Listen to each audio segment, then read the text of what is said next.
بسم اللہ الرحمن الرحیم۔ تمام سننے اور دیکھنے والوں کو السلام علیکم۔ دوستو، آج ہم اسلامی ابی بکر صدیق رضی اللہ عنہ کا واقعہ بیان کریں گے۔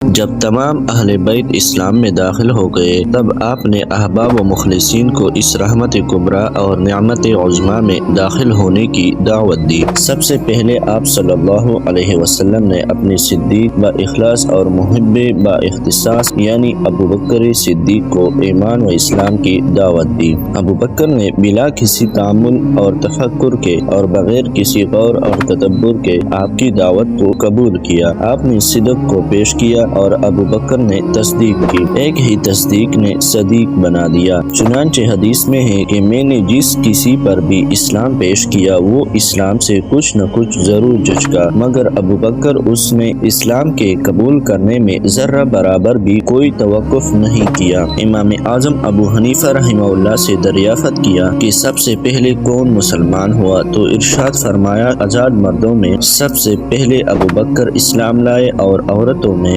سب سے پہلے حضرت خدیجہ، اور غلاموں میں حضرت زید بن حارثہ، اور لڑکوں میں حضرت علی۔ حضرت ابو بکر نے اسلام میں داخل ہوتے ہی اسلام کی تبلیغ شروع کر دی اور اپنا اسلام کسی سے بھی نہیں چھپایا۔ آپ کے احباب و مخلصین میں سے جو آپ کے پاس آتا یا آپ جس کے پاس جاتے اس کو اسلام کی دعوت دیتے۔ چنانچہ آپ کے رفقاء اور مصاحبین میں سے آپ کی تبلیغ سے بہت سے حضرات اسلام میں داخل ہو گئے۔ جب نماز کا وقت آتا تو آپ کسی گاٹی یا درہ میں جا کر پوشیدہ نماز پڑھتے۔ ایک مرتبہ کا واقعہ ہے کہ آپ اور حضرت علی کسی درہ میں نماز پڑھ رہے تھے کہ اچانک ابو طالب اس طرف آ نکلے۔ حضرت علی نے اس وقت تک اپنے اسلام کو اپنے ماں باپ اور اعمام اور دیگر اقارب پر ظاہر نہیں ہونے دیا۔ ابو طالب نے ان حضرت صلی اللہ علیہ وسلم سے مخاطب ہو کر دریافت کیا کہ اے بھتیجے، یہ کیا دین ہے اور یہ کیسی عبادت ہے؟ آپ نے فرمایا، اے چچا، یہی دین ہے اللہ کا